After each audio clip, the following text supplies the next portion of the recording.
Hello everyone. आज हम करने जा रहे हैं सेक्शन ए का last chapter remedies of breach of contract commercial law का।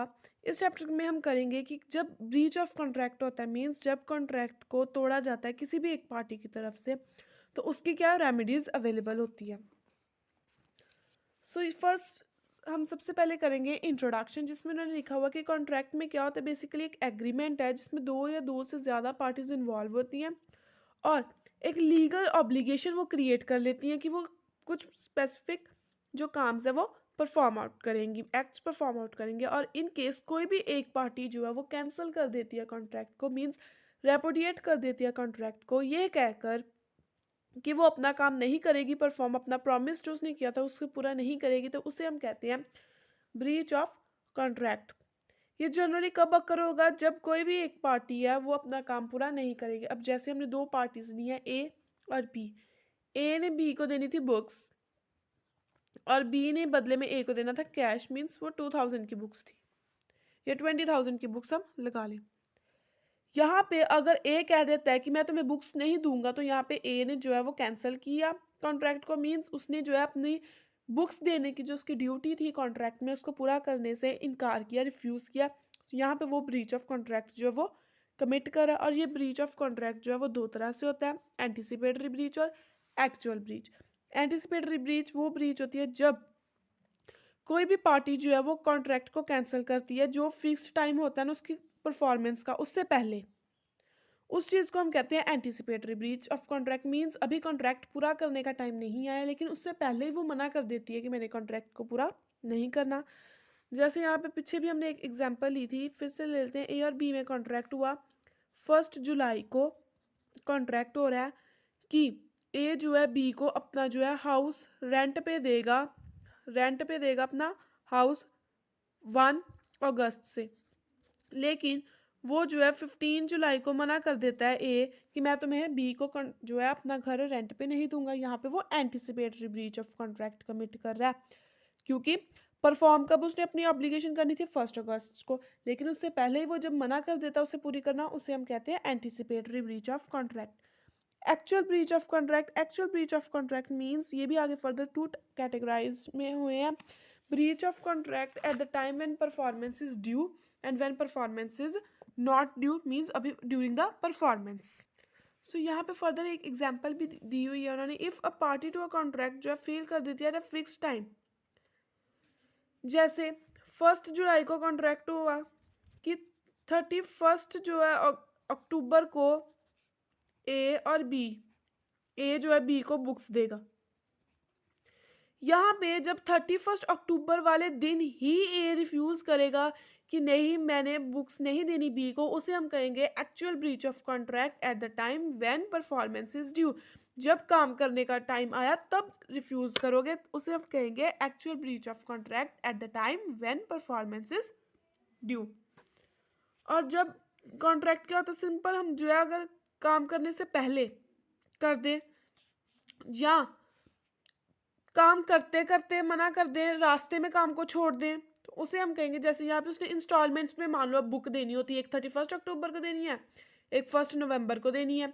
31 अक्टूबर वाली तो उसने दे दी, लेकिन जो 1 नवंबर वाली है उसमें उसने क्या किया है, उसने ए ने मना कर दिया बी को कि अब मैं तुम्हें बुक्स नहीं दूंगा। सो यहाँ पे ड्यूरिंग द परफॉर्मेंस जो है उसने कॉन्ट्रैक्ट को रिफ्यूज किया पूरा करने से, इसीलिए हम यहाँ पे कहेंगे actual breach of contract commit हुआ है ड्यूरिंग द परफॉर्मेंस। सो इसके लिए जब ब्रीच ऑफ कॉन्ट्रैक्ट होता है कुछ रेमेडीज भी होती हैं कि हम रिसेशन ऑफ कॉन्ट्रैक्ट मीन्स हम कॉन्ट्रैक्ट को कैंसिल कर सकते हैं, जो हमें नुकसान हुआ, डैमेजेस हुए, उसके लिए सूट फाइल आउट कर सकते हैं, जहाँ कुछ स्पेसिफिक परफॉर्मेंस के लिए सूट फाइल कर सकते हैं।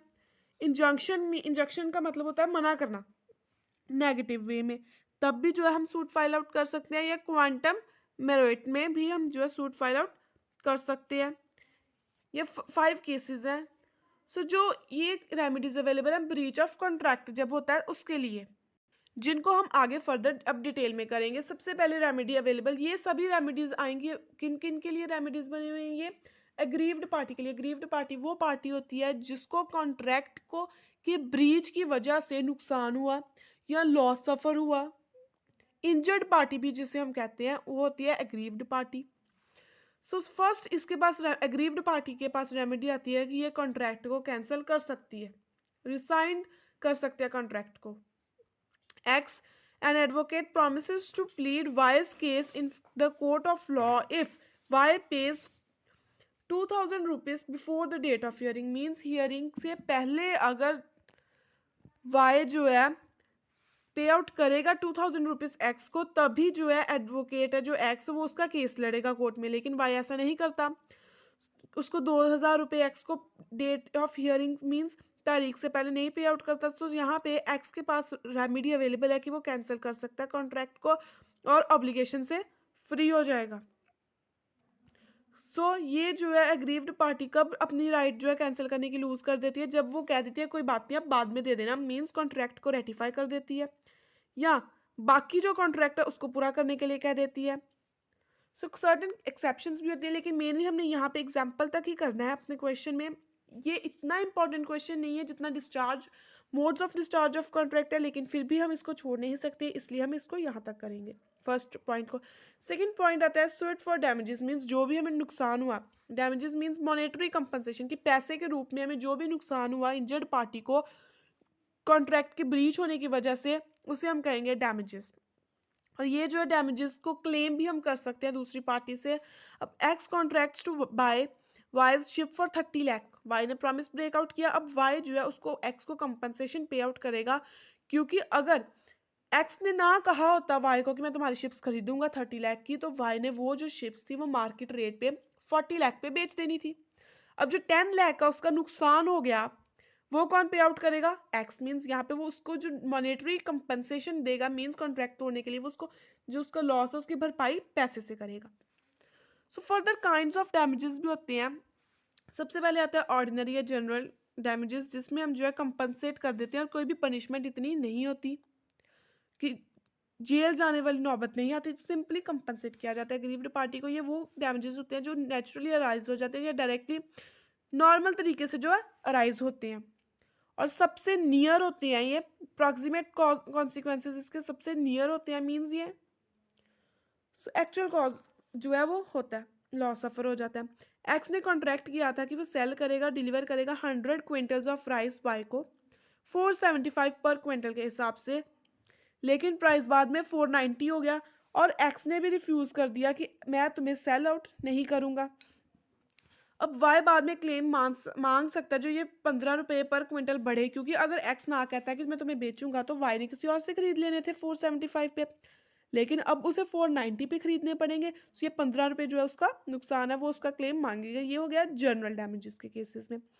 स्पेशल डैमेजेस वो डैमेजेस होते हैं जो नॉर्मल केसेस में अराइज नहीं होते, लेकिन वो स्पेशल सर्कमस्टांसिस में अराइज होते हैं, और जिनका दोनों ही पार्टीज में से या एक पार्टी को, एग्रीव्ड पार्टी को पता होता है कि ये डैमेजेस इस तरह के मुझे आ सकते हैं।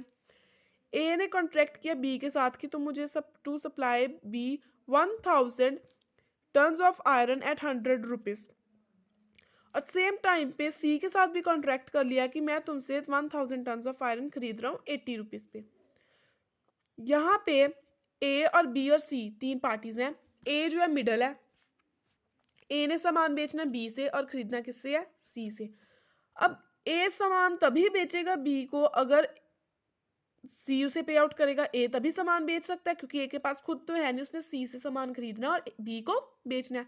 अगर C fails to perform is contract with A, जो फर्दर बी के साथ भी अब कॉन्ट्रैक्ट नहीं कर सकता, इस कॉन्सिक्वेंसेस से क्या होगा कि अब ए जो है ब्रीच कमिट करेगा। ऑब्वियस अगर वो उसको सामान नहीं बी को प्रोवाइड करेगा तो इट मीन्स ये ब्रीच ऑफ कॉन्ट्रैक्ट कमिट कर रहा है, और उससे क्या होगा, स्पेशल डैमेजेस हो जाएंगे, मीन्स अब बी का नुकसान हो जाएगा। सो सी पॉइंट आता है एग्जाम्पलरी और विंडिंगटिव डैमेजेस, वो डैमेजेस जिनमें जो है पर्पस क्या होता है कि जो इंजर्ड पार्टी है उसके लॉस को कंपनसेट करना है और कोई भी इसमें पनिशमेंट नहीं मिलती। ये जनरली आते हैं अगर कोई क्रिमिनल हम जो है ऑफेंस करते हैं, कोई गलत काम करते हैं, जैसे breach of promise to marry, अब शादी करने के लिए प्रॉमिस किया था और अब कर नहीं रहे, तो वो विंडिंगटिव डैमेजेस में आएंगे क्योंकि शादी का इतना सारा जो खर्चा हो चुका है वो कंपनसेट करना पड़ेगा। नॉमिनल डैमेजेस वो डैमेजेस होते हैं जो नाम के आते हैं, नेम सेक होते हैं, मींस टेक्निकल ग्राउंड पे अगर कोई डैमेज आ गया, दोनों पार्टीज नहीं चाहती थी कि ये नुकसान हो, लेकिन टेक्नोलॉजी की वजह से कोई अगर डैमेज आया तो वो नॉमिनल डैमेजेस होगा। सो ये थे टाइप्स ऑफ डैमेजेस। अगर आप डायग्राम बनाकर इसको एक्सप्लेन कर दोगे तो इट्स ओके है, अदरवाइज हमने इनका भी थोड़ा थोड़ा 1-2 लाइन का मीनिंग कर लिया। सो थर्ड पॉइंट आता है suit for specific performance of contract. Specific performance means actual carrying out of contract as agreed. जो कॉन्ट्रैक्ट में मेंशन है वही परफॉर्म करना है, उसके अलावा कोई अलग से कुछ भी परफॉर्म नहीं करना। और अगर वही चीज़ जो सब्जेक्ट मैटर है मेन वही परफॉर्म नहीं हो रहा तो उसके खिलाफ भी हम सूट फाइल कर सकते हैं। So X agrees to sell specified house to Y for 5 lakh. Later on X refuse कर देता है। अब वाई प्लीड करता है कि वो हाउस यूनिक था और no amount of money would compensate him for the loss of house situation. So later on if satisfied may ask X, court में ask S X to transfer house to Y. X ने बेचना था, specific house था जो Y को। अब अगर वो एक्स ना बेचे तो वाई का बहुत नुकसान हो रहा है। और कोई भी पैसा जो है, पैसे की जितनी मर्जी आप अमाउंट लगा लो, 5 लाख तो क्या 5 करोड़ भी वो कह रहा है वाई की, वो उसको कंपनसेशन में अगर दे तब भी उसका लॉस जो है वो पूरा नहीं होगा। सो यहाँ पे हम देखेंगे कि क्या हुआ, एक्स ने ब्रीच कमिट किया और उसकी वजह से जो है स्पेशल परफॉर्मेंस थी कि स्पेसिफाइड हाउस वो उसके लिए सूट फाइल कर दिया वाई ने। सो नेक्स्ट आता है हमारे पास सूट फॉर इंजंक्शन। इंजंक्शन क्या होता है? एक नेगेटिव ऑर्डर होता है जो लीगल ऑर्डर देकर हम किसी को रोक लेते हैं। यहाँ पे Y agree to sing at else theatre during a certain period to sing nowhere else. उसने वाई ने एग्री किया कि मैं एल के थिएटर पे ही गाना गाऊंगा और किसी के भी नहीं। और बाद में डब्ल्यू ने जो है वो कॉन्ट्रैक्ट कर लिया जेड के साथ कि मैं तुम्हारे थिएटर पे भी गाऊंगा। अब यहाँ पे एल जो है वो कोर्ट के पास जाएगा और इंजंक्शन के लिए सूट फाइल करेगा, मींस उसे रोकेगा कि तुम किसी और के थिएटर पे गाना नहीं गा सकते। इस चीज़ के लिए भी हम जो है सूट फाइल आउट कर सकते हैं। नेक्स्ट आता है fifth means suit upon quantum meruit. Quantum meruit means as much as earn, या हम कह सकते हैं in proportion to work done. जितना परफॉर्म किया हमने पार्ट अपनी ऑब्लिगेशन का, उस कॉन्ट्रैक्ट का, उतनी से ही अगर हम डिस्चार्ज अपने आप को कह लें और ड्यू टू डिफॉल्ट दूसरी पार्टी की वजह से, और ये रेमेडी अवेलेबल है कि हम विदाउट क्लेमिंग डैमेजेस और in addition to claiming damages, या तो हम डैमेजेस ना क्लेम करें, सीधा सीधा उससे कहें कि आपने हमारा काम किया और करिए, या इन प्रोपोर्शन जितना हमने किया उतना प्रोपोर्शन में करिए। अदरवाइज हम क्लेम भी कर सकते हैं डैमेजेस, मीन्स जितना हमने काम किया उतना ही दूसरे से भी करवाना है। सो ये था, हमने सूट फाइल आउट किया upon quantum merit. Sixth point आता है suit for restitution. Restitution means जो हमने बेनिफिट लिया वो हमें वापस करो। अब जहाँ पे दो पार्टीज थी ए और बी, ए ने तो अपना काम परफॉर्म आउट कर दिया और उसको बी को बेनिफिट भी हो गया, लेकिन बी ने जो है वो अपना काम नहीं पूरा किया। जहाँ पे ए जो है वो सूट फाइल आउट करेगी, केस फाइल करेगी बी के खिलाफ कि आपने अपना कॉन्ट्रैक्ट में जो आपकी ऑब्लिगेशन थी वो पूरी नहीं की, लेकिन मैंने किया। सो ए क्या करेगा कि जितना भी बेनिफिट उसकी ऑब्लिगेशन पूरी होने की वजह से बी को हुआ है वो वापस मांगेगा कि आप मुझे वापस दीजिए, और कॉन्ट्रैक्ट जहाँ पे वॉइडेबल कंडीशन में आएगा। सो ये थे 6 टॉपिक्स जो हमने आज कवर आउट किए ब्रीच ऑफ कॉन्ट्रैक्ट के रिलेटेड, जो रेमेडीज अवेलेबल थी। यही क्वेश्चन आपको एग्जाम में भी मिलेगा, जो रेयर चांस है, लेकिन करके ज़रूर जाइएगा। आई होप आपको ये आज का वीडियो अच्छे से समझ आया हो, और इसी के साथ आज हमारा कमर्शियल लॉ का सेक्शन 1 कंप्लीट होता है।